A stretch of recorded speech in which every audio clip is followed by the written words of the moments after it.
Son Excellence, Monsieur le Président de la transition guinéenne, Monsieur Mamadi Doumbouya, recevez mes salutations les plus fraternelles. Je vais d'abord commencer par me présenter à vous. Mon nom est Mamadou Sangara Ndiaby, je suis un étudiant guinéen en Turquie. Je suis également un écrivain. Je suis l'auteur du livre intitulé L'avenir de la Guinée repose sur vous. Je viens vers vous ce soir par ma voix. Vous parlez au nom de tous ces jeunes qui se battent au quotidien pour avoir un lendemain meilleur pour leur famille, également pour notre nation. Je parle ce soir au nom de tous ces jeunes qui, à un moment donné, ont porté confiance en vous lorsque vous avez pris le pouvoir le 5 septembre 2021. Je parle au nom de cette jeunesse guinéenne qui avait cru en votre leadership et à l'espoir que vous avez suscité au sein du peuple de Guinée quant à un lendemain meilleur pour le peuple. Je parle au nom de tous ces jeunes qui aujourd'hui commencent à perdre espoir. Je parle au nom de tous ces jeunes qui défendent une certaine valeur de la République, également une certaine valeur morale qui est le respect de la parole donnée. Je parle au nom de tous ces jeunes guinéens qui sont inquiets pour l'avenir de notre nation, qui se joue en seulement 2 mois. Au terme du chronogramme de la transition, les élections devraient se tenir en décembre 2024. Mais vu les choses, à l'allure où nous sommes loin de l'organisation de ces élections.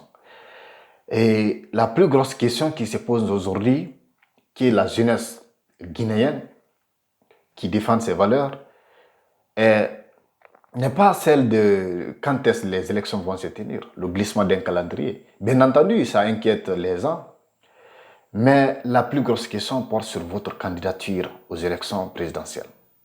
Monsieur le Président de la transition, je sais bien que beaucoup de personnes de votre entourage vous disent aujourd'hui que sans vous, personne d'autre ne pourra gouverner la Guinée. Sans vous, il n'y a personne. Vous êtes le seul apte à gouverner le peuple, à gouverner le pays, à gouverner notre nation. Mais ce conseil a été prodigué à notre premier président, Sékou Touré. Les mêmes conseils ont été prodigués à Lassana Conté. Les mêmes conseils à M. le président Dadis, les mêmes conseils à Alpha Condé. Nous savons la suite. Et ce sont les mêmes conseils. Vous êtes un homme d'État, je pense que j'ose croire que vous connaissez l'histoire des autres peuples. Ce sont les mêmes conseils qui ont été prodigués à Moussa Traoré du Mali, qui à un moment donné s'est accroché au pouvoir. On lui a fait croire que c'était lui seul qui pouvait gouverner le Mali. Et à un moment donné, le peuple ne voulait plus, mais il s'est accroché. Nous savons comment ça en est terminé pour lui. Nous avons encore en mémoire l'histoire de Zambedel Bokassa de la Centrafrique, Idi Amin Dada de l'Ouganda, Ben Ali de la Tunisie, Ben Bella de l'Algérie. Nous avons Moussa Dadis Camara de la Guinée, qui est un exemple palpable dont le procès vient de se tenir aujourd'hui, qui vous-même vous avez jugé, vous avez organisé. Nous avons l'histoire de Kadhafi. Tout pouvoir est éphémère, Monsieur le Président. Quel qu'en soit le temps que vous allez passer à la tête de la Guinée, même si c'est 100 ans, mais vous allez quand même passer. Vous ne pouvez pas demeurer à la tête de la Guinée. Quel qu'en soit votre pouvoir, vous allez passer un jour, vous allez mourir. Alors, ne gâchez pas l'avenir de notre nation pour quelques années de pouvoir. Combien d'années? 20 ans? 50 ans? 100 ans? Au maximum au pouvoir, vous allez le faire? Non, absolument pas. Donc, un seul mot. Le non peut sauver l'avenir de notre nation. Vous avez organisé le procès du 28 septembre. Et nous avons vu un militaire comme vous qui a donné sa parole au peuple de Guinée, qui a dit qu'il ne va pas être candidat aux élections présidentielles. Et à quelques mois des élections, comme nous le constatons aujourd'hui, il a commencé à dire qu'il est guinéen avant tout, qu'il peut ôter la tenue, se présenter. Oui, il est guinéen. Mais en prenant le pouvoir, quelle est la parole qu'il a donnée au peuple de Guinée? Et nous savons ce qui s'est passé, le massacre du 28 septembre, qui jusqu'à présent, personne, aucun Guinéen ne peut dire exactement combien de personnes ont été massacrées, ont été tuées, combien de femmes ont été violées, nos mères, nos soeurs, nos cousines, nos tantes. Personne ne peut le savoir, personne. Même après le procès, personne. Nous savons ce qui s'est dit là-bas. Monsieur le Président de la République, il est encore temps. Vous avez encore temps de dire non. Vous avez encore temps de renoncer à ces projets. Vous pouvez aller, vous pouvez quitter aujourd'hui avec tous les honneurs et revenir demain. Le peuple va vous choisir, comme l'a fait ATT du Mali, comme l'a fait Jerry Rawlings. Ils sont allés et ils sont revenus. Le peuple les a choisis parce qu'ils ont d'abord respecté leur parole d'officier. Monsieur le Président de la République, je vous en supplie,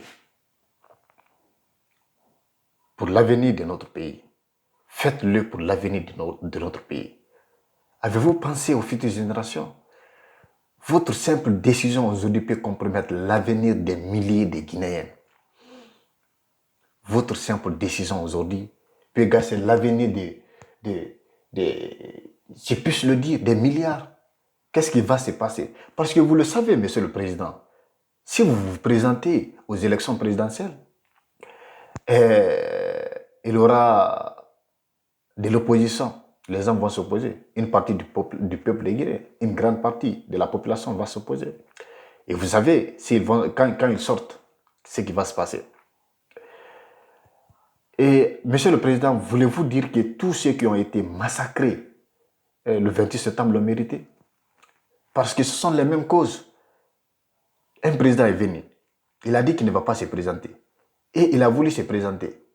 Les gens ont été massacrés. Aujourd'hui encore, c'est dans la même logique que vous aventurez.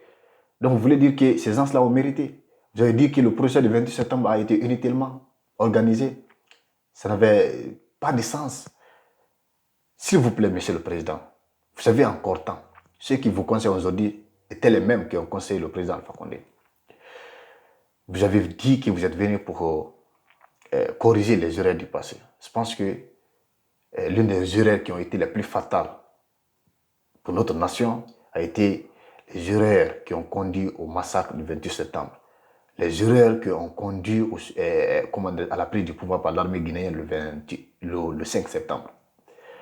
Alors, Monsieur le Président, vous avez encore le temps. S'il vous plaît, pour l'avenir de ces milliers de Guinéens, faites-le à cause du peuple de Guinée. Nous avons beaucoup pleuré. Vous avez dit que vous êtes venu pour essuyer les larmes des Guinéens. Alors, aujourd'hui, on ne pleure pas. Ne provoquez pas d'autres larmes, s'il vous plaît, Monsieur le Président. Je vous en supplie. C'est le message d'un jeune inconscient qui ne sait pas trop. Je n'ai pas votre sagesse, je n'ai pas la sagesse de vos conseillers. Mais tout ce que je sais, que votre candidature ne va pas se passer inaperçue. S'il vous plaît, vous pouvez éviter le pire au peuple de Guinée. Vous pouvez éviter le pire. L'avenir de la Guinée se joue dans votre main. Un seul nom, un simple nom peut sauver l'avenir de toute une nation. Alors, Monsieur le Président, s'il vous plaît, pour l'amour de notre nation, à cause de votre parole de soldat, ne vous présentez pas aux candidatures, aux élections présidentielles de 2024 ou bien de 2025, peu importe. S'il vous plaît, Monsieur le Président. Vous pouvez aller et revenir avec tous les honneurs. Nous serons là pour vous accueillir, si toutefois le peuple sera pour vous. Amadou Sangaran Diaby.